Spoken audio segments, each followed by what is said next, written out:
नमस्कार। आजकल बिहार चुनाव की सरगर्मी है। संयोग से 2010 में हुए चुनाव के दौरान मुझे भी वहां रहने का अवसर मिला था।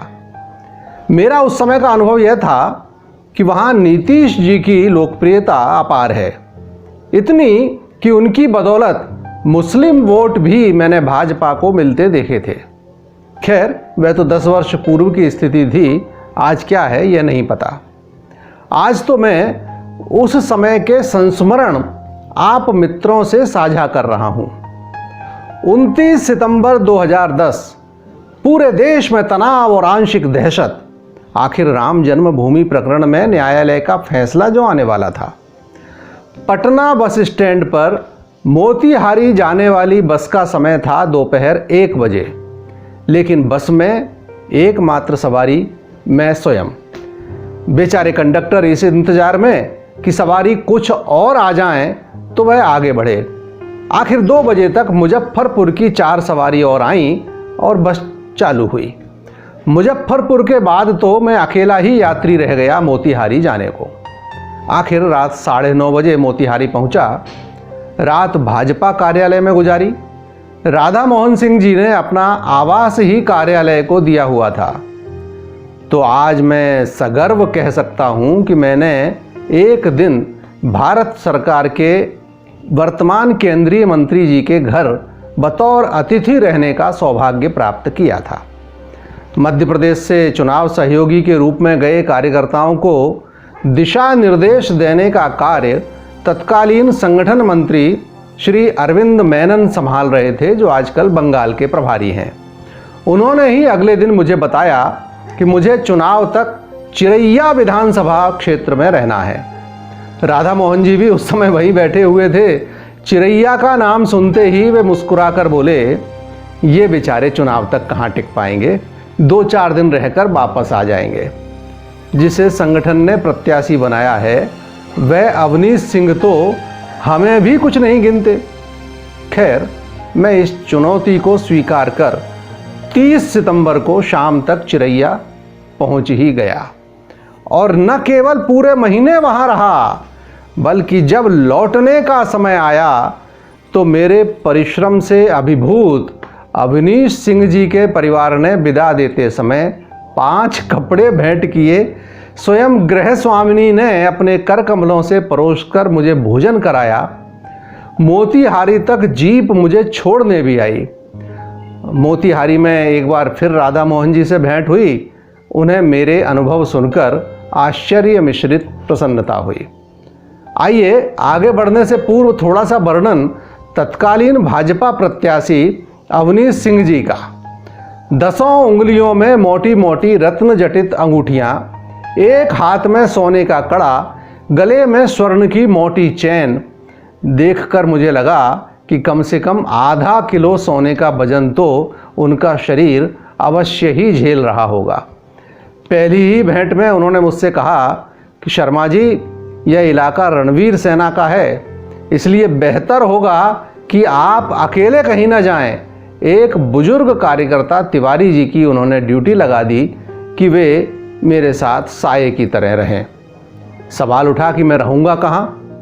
अवनीश जी ने कहा, शर्मा जी, यहाँ की गुटबाजी को देखते हुए किसी कार्यकर्ता के यहाँ रहने की राय तो मैं नहीं दूंगा। विधानसभा भले ही चिरैया है, लेकिन आप ढाका में रहकर ही चुनाव का काम संभालें। ढाका से अभिप्राय बिहार के ढाका से है, बांग्लादेश का नहीं। वहाँ से खैर मेरी पहुँच संपूर्ण विधानसभा क्षेत्र तक रहेगी, ऐसा उनका मानना था। तो तिवारी जी के साथ ढाका पहुँचा। कुछ कार्यकर्ताओं से भेंट हुई। उनकी तरफ से घरों में ही रुकने का आग्रह भी हुआ, किंतु मैंने सविनय मना कर दिया। अंततः मुझे एक पुरानी धर्मशाला में ठहरा दिया गया। धर्मशाला कुछ दिन पूर्व ही अग्निकांड का शिकार होकर पड़ी थी। ऊपर की मंजिल का एक कमरा मेरे लिए खोल दिया गया। दिन तो सबसे मिलते जुलते बीत गया, पर रात को जब धर्मशाला के उस कमरे में पहुंचा तो मालूम हुआ कि जैसे मैं अतिक्रामक हूं। कमरे के मूल निवासी तो छिपकली और काकरोच थे। किसी एक कमरे में इतने ये प्राणी इसके पूर्व मैंने कभी नहीं देखे थे। सामाजिक जीवन का यही तो आनंद है। यह मानकर उसी कमरे में पूरे 1 महीने रुका रहा। बिहार का वह क्षेत्र अमूमन मांसाहारी है, अतः मुझे अधिकांशतः बिस्कुट और चनों पर ही पूरा महीना गुजारना पड़ा। जब कभी कोई कार्यकर्ता भोजन हेतु बुलाता भी था तो उस बेचारे को मेरे चक्कर में उस दिन बेस्वाद घास फूस खाने पड़ते थे, तो एक बार के बाद दोबारा कोई नहीं बुलाता था। यूं तो 29 सितंबर से 22 अक्टूबर तक बहुत से नए मित्र बने, किंतु मुझे सबसे अधिक प्रभावित किया श्री सत्यनारायण बैठा ने। जनता दल यू के महादलित प्रकोष्ठ के चिरैया प्रखंड अध्यक्ष श्री बैठा इंटर तक शिक्षित थे, लेकिन मुझे प्रभावित किया उनके आचार व्यवहार ने, उनके पठन पाठन ने। महादलित समाज के व्यक्ति, किंतु शुद्ध शाकाहारी और निर्व्यसनी। शराब तो दूर, खैनी तंबाकू से भी कोई वास्ता नहीं। जिस क्षेत्र में मैं था वहाँ ब्राह्मण भी मांसाहार व मछली का प्रयोग बहुतायत से करते मुझे मिले, किंतु श्री बैठा तो अलग ही दुनिया के जीव थे। उनकी पत्नी और बच्चे भी शुद्ध शाकाहारी। न केवल रामायण एवं गीता उनके पूजा के स्थान पर सादर स्थित थे, वरन स्वामी दयानंद जी का सत्यार्थ प्रकाश भी। ये केवल दिखावा नहीं था, बैठा नियमित उनका स्वाध्याय भी करते थे और अन्य लोगों के साथ अपनी भोजपुरी भाषा में उसे शेयर भी करते थे। संघर्षशील और जुझारू भी हैं बैठा जी। मेरे सामने ही वे प्रयत्नशील थे एक यादव दबंग से एक गरीब ब्राह्मण को बचाने के लिए, जो उसकी फसल काटने के फेर में था। मैं तो उनकी सात्विकता और धार्मिक आचरण का लोहा मान गया। एक अन्य उल्लेखनीय महानुभाव से भेंट हुई, जिन्हें मैं शायद ही कभी भूल पाऊं। राम पदार्थ सिंह, पूर्वी चंपारण के छोटे से ग्राम 12 जयराम के पूर्व सरपंच। शिक्षा मात्र मैट्रिक तक, लेकिन हरफन वाला व्यक्तित्व।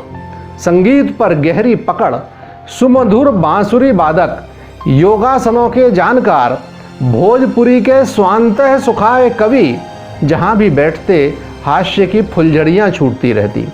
मैंने बिहार के संस्मरण के रूप में उनकी एक कविता आग्रहपूर्वक नोट की। लिखनी पढ़नी एक ही साथे, खिलनी सांझ बिहान, तू सत्ता की कुर्सी पे गयो हम रह गए किसान। 5 बरस में जे तू पहला हम आज तलक ना पहनी, तू मैट्रिक में फेल हम बीए करके अब का कहनी। तोहरा पीछे 10-20 डोले हमरा के पूछे, टाट से बनगी महल अटारी हमरा फूस के फूसे। तोहर कार कतार में घूमे हमर साइकिल पंचरवा, कितना भारी अंतरवा ई कोई जादू मंतरवा। टीवी पर दिखवेला बिटुआ तोहर राम कहानी, होत सवेरे हमर लड़कुला भरे नांद में पानी। चूना से पोतल घर तोहर बिजली सन चमचम चमकेला, हमरा दवरा डिबिया टिम टिम सांझे दम टोएला। जेठ के तांतड़ दोपहरिया में करी हम हरवाई, तोरा ऊपर तांगड़ बिजली के फायर पंतरवा, कितना भारी अंतरवा ई कोई जादू मंतरवा। बंगलौड़ी साड़ी के ऊपर काश्मीर के शॉल, हमरा मेहरी के चुनरी में पियून भई मुहाल। देश विदेश तोहरे मेहरी घूमे रह के एक ही साथे, हमर मेहरी घाम में जर के रोज गुराहा पाते। डालडा हमरा मुहाल भई बा, तोरा भइल घी के कंटरवा, कितना भारी अंतरवा ई कोई जादू मंतरवा। सुनत रही आजादी मिली सबहू एक समान, हर खेत का पानी मिली हर हाथ का काम। उल्टा भइल काम सब गड़बड़, बात समझ नहीं आवे। देश के रक्षक देश के लूटे, उल्टे आंख दिखावे। झूठल तोहरवा मंच बनलबा, सांचला हमर हंटलबा, कितना भारी अंतरवा ई कोई जादू मंतरवा। मैं तो शिवपुरी लौट आया बाद में ज्ञात हुआ कि अवनीश सिंह लगभग 15,000 वोटों से विजयी हुए। उनका धन्यवाद का फ़ोन भी आया। हालांकि वे बाद में भाजपा छोड़कर जनता दल यू में शामिल हो गए और 2014 का लोकसभा चुनाव लड़कर परास्त हुए। ज्ञात हुआ है कि आजकल वे फिर से भाजपा में ही हैं। कैसा लगा आपको यह अनुभव? नमस्कार।